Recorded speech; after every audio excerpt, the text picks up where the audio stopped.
I know this is going to be a very hard pill for a lot of y'all to swallow, but a lot of these bad mothers are directly enabled by their toxic churches to harm their daughters, and I feel like I'm finally ready to talk about it. So if you're interested in talking about the toxic church community that we have in the US, as well as the bad mothers that they enable, please keep on watching. Hi guys, welcome and welcome back to Ella Pastoral. If this is your first time ever coming upon this channel, welcome. Hi. On this channel, I typically talk about all my favorite pieces of media, as well as talking about social issues. And this video was able to be made thanks to all of these lovely patrons right here. But today I'm finally going to be talking about how the church community enables bad mothers to mistreat their children, but specifically their daughters. So there is a situation on TikTok where this creator kind of went viral for the fact that her mother refuses to let her sleep even though she works night shift. And as somebody who literally works the night shift and is about to take their nursing boards to become a registered nurse, all of this is actual torment to this young girl.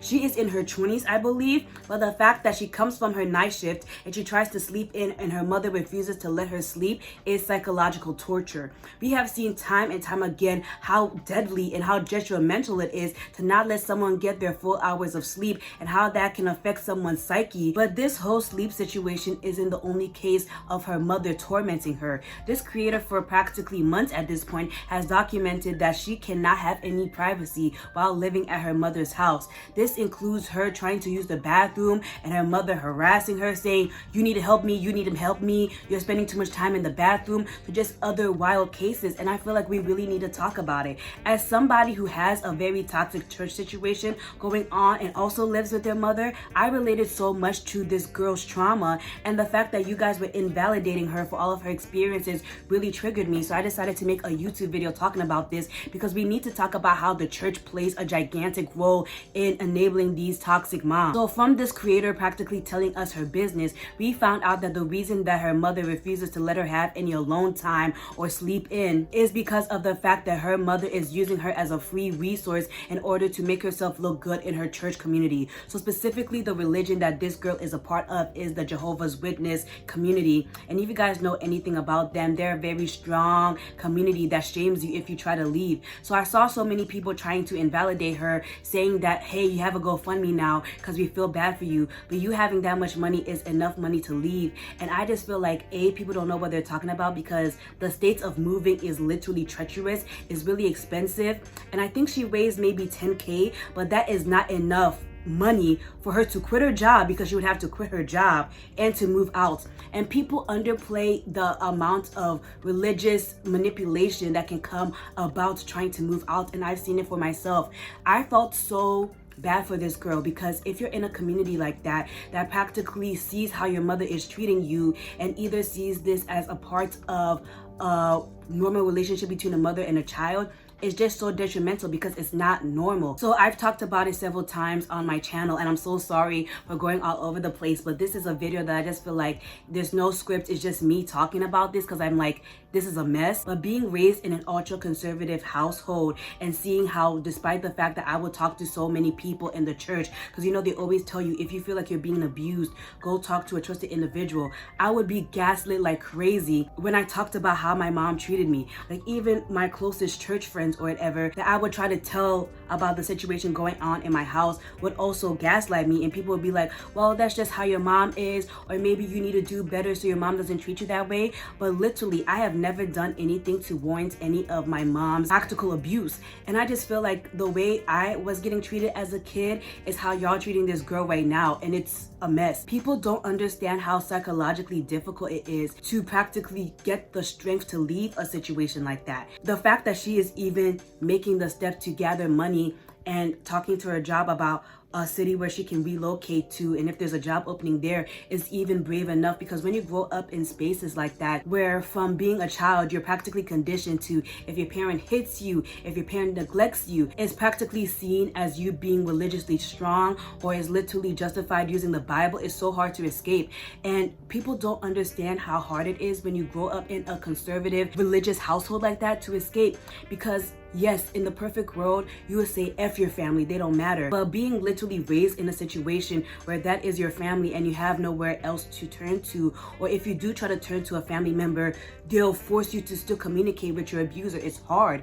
It's so hard. Like in these TikToks, we see this girl over and over talk about how much she wants to leave the community, but she still wants contact with her other family members, and she has to practically grapple with the fact that she can't do that, because let's say she moves in with her aunt or her cousin, they will immediately tell her mom where she is and try to fix the family issue, because you can't abandon your mom. You guys are family. And it's so hard, and it literally is so hard because the church enables this type of stuff. Like I said in the beginning of the video, the reason why the mom is even harassing her daughter and refusing to let her have any privacy or any sleep is because she's using her daughter in order to practically throw parties for the church members. So if she were to try to tell any of her church members like, hey, my mom is literally depriving me of sleep to help y'all, they'll be like, oh, it's the Christian thing to do, it's the religious thing to do. And it literally is putting all this undue suffering onto her, and the state of the economy makes it worse. And I'm really looking at y'all who are really clowning her in her comment sections for not just getting up and moving. Like, moving, especially from a situation like that, isn't traumatic, and you're not going to have to put a lot of thought into it so you don't fall back and get back into that situation. Y'all are old. Like back in like the 90s, right? The economy was better. A lot of y'all were able to just move out and it was fine. But the economy is so messed up right now, and these evil landlords who are sent from the devil himself are somehow legally able to raise rents out of nowhere and make it like impossible to keep paying the rent. I saw this girl on TikTok and she was like, guys, I'm going to move out of my apartment because the landlord out of nowhere decided to increase rent by like $600. And that's what I'm saying. You guys are just like, leave. And it sounds nice. It really does sound nice to open up your mouth and say that. But like 10K in this economy is not enough for an exit strategy. And even if that was enough money psychologically, she has to prepare herself mentally to leave, because a lot of people, especially in the Christian community, will gaslight you and say it's not right to abandon your parents using the Bible.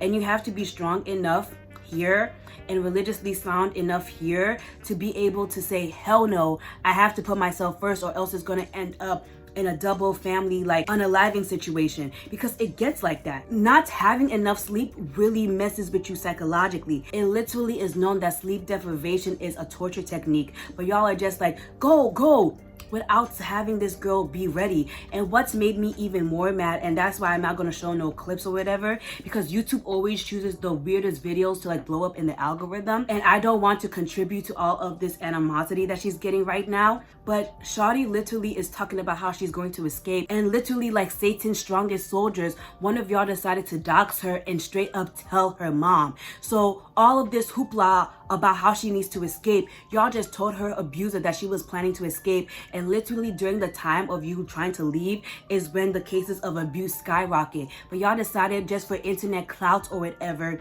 to try to disprove the fact that her mom was abusive and tell her mom.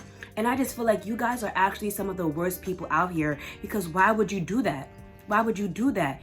Literally, that girl is so unsafe that now she has to delete her whole entire TikTok. And that girl had to straight up delete her TikTok because y'all don't understand how to mind your business and not tell abuser stuff. Because now we don't know what her situation is. We don't know if she's safe. And we don't know. I'm just hoping for the best for her. I'm definitely going to pray for her, because I really get how hard it is to leave situations like that, because that's the situation I'm in now. Like every day, me and my friend, we talk about how much we want to leave our parents' house. We both have like conservative Christian families that are like always doing the most, but I just feel so much guilt for wanting to leave, knowing I can't take my autistic brother with me. But at a certain point, I have to think about myself. Like, my mental health has been bad. Like, if you guys watch my nursing school video, y'all know that my mental health has been in shambles. But now that like I don't have like school as my excuse to be out of the house, it's kind of like, I don't even know what it's like. It's kind of like, damn. It really is kind of like, damn. I just have to hurry up and take my nursing boards, hurry up and get my money rights, and hopefully the economy can get better so I can move out. But I just wish y'all would understand how hard it is to leave your toxic family situations. It's not just get up and leave and then walk into the sunset and live a happily ever after story. And I really feel bad for all of us Black girls who want to escape our families, but the church community that's supposed to support us enables our abusers. And I know that it isn't just me that's suffering like this. I know a lot of Black girls who want to leave their church, who want to leave their families, but the church community that's supposed to support them enables this type of behavior. Because even when I talk to my church friends in my African church, they talk about how a lot of their exit strategies is just to get married young and use that as a way to escape their parents. And I just refuse to do that. I refuse to rush into a marriage just to escape my family. But the fact that this is the exit strategy that a lot of us have makes me so sad. And I really hope the best for her. She deleted her TikTok, so we don't know what her situation is. But I'm begging y'all, please have some mercy and please have some grace for people in these situations. It's not as easy as picking up your bags and just getting up and going. It's a mess. And yeah, that is all I have to say. If you like this video, hit the thumbs up button. It really helps push the video in the algorithm. Subscribe and hit the bell notification button so you can see my videos before YouTube suppresses it in the algorithm. And I'll see you guys in hopefully a more lighthearted video, because filming this had me feeling some way, but bye.